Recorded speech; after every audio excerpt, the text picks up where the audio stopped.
বলা হলো যে নাকি আমলাতন্ত্র চলবে না। একমাত্র পশ্চিমবঙ্গ যেখানে পঞ্চায়েতি রাজের মধ্যে পঞ্চায়েতি প্রধানদেরকে বিল সই করার অধিকার দেওয়া হয়েছে, আর্থিক ক্ষমতা দেওয়া হয়েছে। ভারতবর্ষের কোথাও পঞ্চায়েত রাজের মধ্যে অধিকার নাই। তাই পশ্চিমবাংলায় পঞ্চায়েতের মধ্যে এত হিংসা, এত চুরি, এত মারামারি। আমরা এর পরিবর্তন করব। এই সপ্তাহে বিল আনবো, প্রধানদের হাত থেকে এই সিগনেটারি ক্ষমতা কেড়ে নেব, সেক্রেটারিকে ক্ষমতা দেবো, যাতে কেউ আটকাতে না পারে কাজ। কারণ পঞ্চায়েতের প্রধান পালিয়ে গেল, কাল দল পাল্টে নিল, আমি কাকে ধরবো? সেক্রেটারি চাকরি করে, তার টিকি বাঁধা আছে আমার হাতে, তাকে সাসপেন্ড করব, তাকে জেলে ঢোকাবো, তার বেতন কেড়ে নেবো আমি দরকার হলে। পঞ্চায়েতের প্রধান পালিয়ে যাচ্ছে, কাল আমার পার্টিতে কেউ ঢুকে পড়েছে আমি জানতে পারবো না। জনগণকে ধোকা দেওয়ার কোনো চেষ্টা সফল হতে দেবো না। সেই জন্য এই বিল আমরা নিয়ে আসছি, আগামী এই সপ্তাহের মধ্যে বিল আমরা পাস করাবো, যাতে পঞ্চায়েতে কোনো কাজ কেউ আটকাতে না পারে। প্রধান আসবে, থাকবে, নির্বাচিত, তাকে কোনো আপত্তি নেই আমাদের, কিন্তু জনতার কাছে সেবা পৌঁছে দেওয়ার কোনো রাস্তা যদি বন্ধ করার চেষ্টা করে, তাহলে আমরা আইনের রাস্তায় গিয়ে আইনকেই হাঁটাবো। সে রাস্তা পরিষ্কার হয়ে গেছে, সে বিল আসলে আপনাদের সমর্থনে আমরা পাস করব। এটা সারা ভারতবর্ষে যে নিয়মটা ছিল সেটাই পশ্চিমবঙ্গে আনা হলো। আর শুনতে হবে আর একটু ফাইন্যান্সিয়াল ডিসিপ্লিনটা আসবে, আর অ্যাকাউন্টেবিলিটিটা আর একটু বেটার থাকবে। না না, দেখো, জনপ্রতিনিধি তো আমরা নিশ্চয়ই, পুরো যে জনপ্রতিনিধি তো খরচ করার কি করবে, কিন্তু খরচটা যে ঠিক মতো হচ্ছে সেটা একটা দেখার জন্য এক ধরনের একটা চেক, স্বচ্ছতা তাহলে থাকবে। গতকালকের পর আজ ফের উত্তপ্ত হয়ে উঠল রাজ্য বিধানসভা। নিজের আসন ছেড়ে কুণাল ঘোষ তিনি এগিয়ে গেলেন বিধানসভার অধ্যক্ষের আসনের কাছে এবং বিধানসভার অধ্যক্ষের সঙ্গে রীতিমতো বাদানুবাদে জড়িয়ে পড়লেন তিনি। কালীঘাট তৃণমূলের তরফে গতকালকের ঘটনার প্রেক্ষিতে আলোচনার দাবি করা হয়েছিল, কিন্তু সেই দাবি আজকে খারিজ করে দিলেন বিধানসভার অধ্যক্ষ। তারপর কি হলো দেখুন। ঠিক আছে, ঠিক আছে, আপনি বসুন, আপনি বসুন, আপনি বসুন। স্যার, বহিষ্কার তো বহুবার হয়েছে, বহু লোক, আপনি প্লিজ আপনি বসুন, ওই ব্যাপারে আর আলোচনা হবে না। হ্যাঁ, কারণ ঘটনা হয়েছে যে আমাদের বিধানসভাতে এরকম ঘটনা ঘটেনি। ঠিক আছে, আপনি প্লিজ বসুন, আপনি বসুন, কারণ এরকম ঘটনা কখনো ঘটেনি। এরকম ঘটনা কখনো আমি আপনাকে 3 বার বলেছি যে বসুন। আপনাকে আমি 3 বার বলেছি বসুন, আপনি শোনেননি। আপনি, হ্যাঁ, কলঙ্কজনক, এরকম ঘটনা কলঙ্কজনক। প্লিজ বসুন,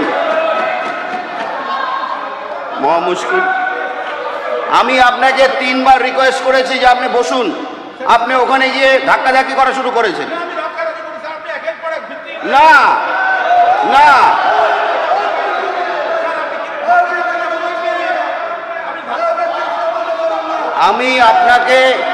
আপনাকে আমি 3 বার রিকোয়েস্ট করেছি, তা আপনি আমার কথা শোনেননি। ওখানে ধাক্কাধাক্কি হচ্ছে, আমি দেখেছি।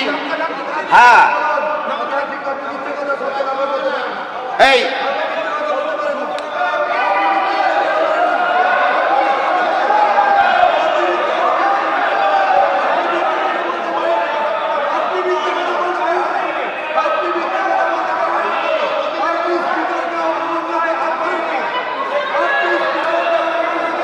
যেটা ডিসিশন,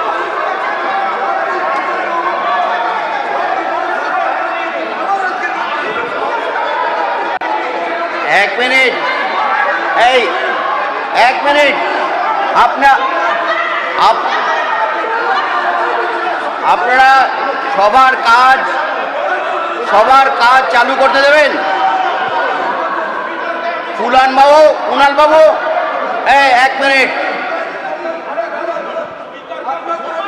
আচ্ছা, কুণাল বাবু আপনি বসুন, আমি আবার বলছি। রিতেশ বাবু,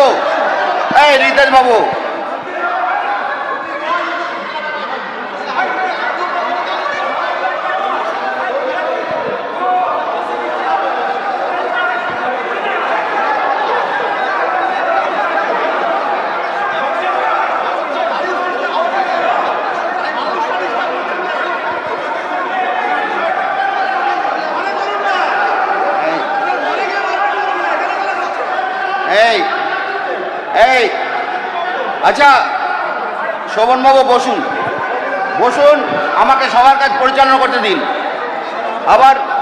আবার ইয়ে হচ্ছে, আপনি সবার কাজ পরিচালনা করতে দিন। আমি আপনার এই বিষয়ে আর আমি আপনাকে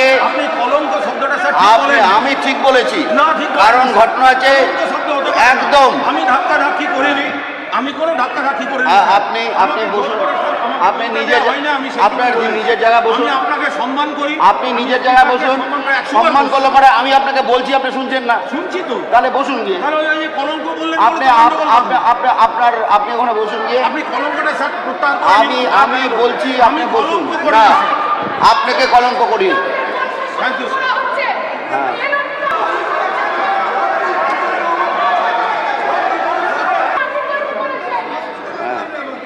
আপনি বসুন, আপনি প্লিজ বসুন। কালকের বিষয় নিয়ে কোনো আলোচনা হবে না, আপনি বসুন।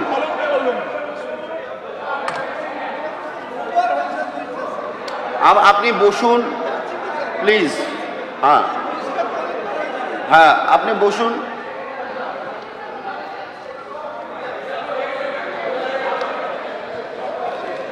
মাননীয় সদস্য, এই যে ছবিটা আপনারা দেখলেন, এর আগে বিধানসভায় একেবারে বিরোধী দলের যে মুখ্য সচেতক আখরুজ্জামানকে উদ্দেশ্য করে এইভাবে হুঁশিয়ারি দিয়েছেন কুণাল ঘোষ, আমাকে বলতে দিতে হবে, আমাকে বলতে না দিলে আমিও বলতে দেব না, বলার জন্য আমাকে সময় দিতে হবে বলেছেন কুণাল ঘোষ।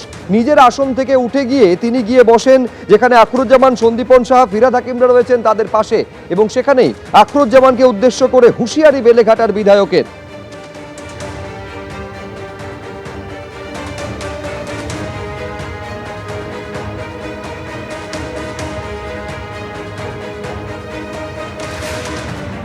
আর এই নিয়ে সরব হয়েছেন বেলেঘাটার তৃণমূল বিধায়ক কুণাল ঘোষ। তিনি বলছেন আমাকে বাদ দেওয়ার খেলা চলছে, আমাকে বলতে দেওয়া হচ্ছে না, কোন দেশি খেলা চলছে।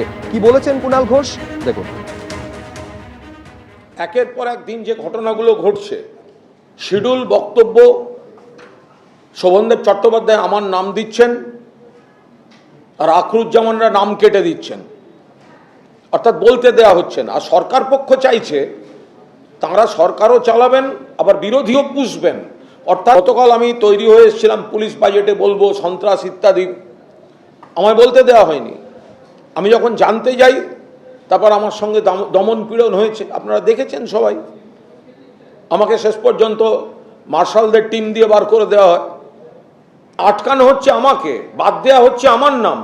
আমি প্রতিবাদ করতে যাচ্ছি, আমার উপর দমন পীড়ন চলছে। আপনি বলছেন কলঙ্কজনক, কলঙ্ক তো আমাকে বাদ দেওয়ার যে খেলাটা হচ্ছে, চক্রান্তটা কলঙ্কের।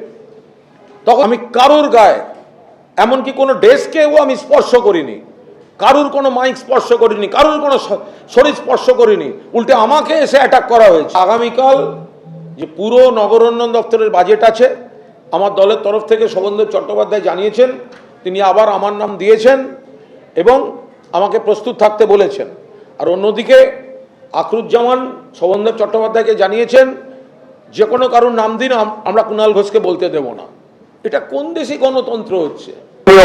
গতকাল যেরকম উত্তেজনার পরিস্থিতি তৈরি হয়েছিল, আজকে আপনারা জানেন যে গতকাল একেবারে বিধানসভার অধ্যক্ষের নির্দেশে মার্শাল দিয়ে চ্যাংদোলা করে বের করে দেওয়া হয়, সাসপেন্ড করা হয়েছিল কুণাল ঘোষকে। আজকেও কিন্তু কার্যত উত্তেজনার একই পরিস্থিতি তৈরি হলো। পাশাপাশি গতকালকের ছবি এবং আজকের ছবি দেখতে পাচ্ছেন।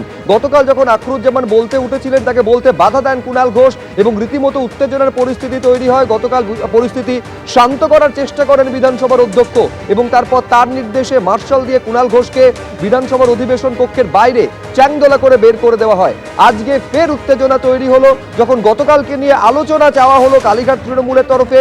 সেই দাবি যখন খারিজ করে দিলেন বিধানসভার অধ্যক্ষ, একেবারে নিজের আসন ছেড়ে সোজা অধ্যক্ষের আসনের কাছে চলে গেলেন এবং বাদানুবাদে জড়িয়ে পড়লেন অধ্যক্ষের সঙ্গে বেলেঘাটার বিধায়ক।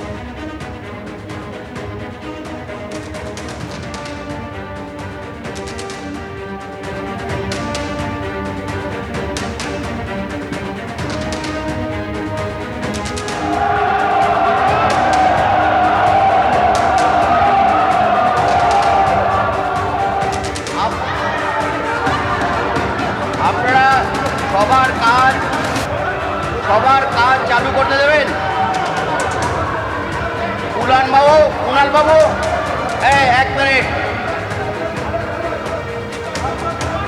আচ্ছা কুণাল বাবু আপনি বসুন, আমি আবার বলছি। এবিপি আনন্দ, এগিয়ে থাকে, এগিয়ে রাখে।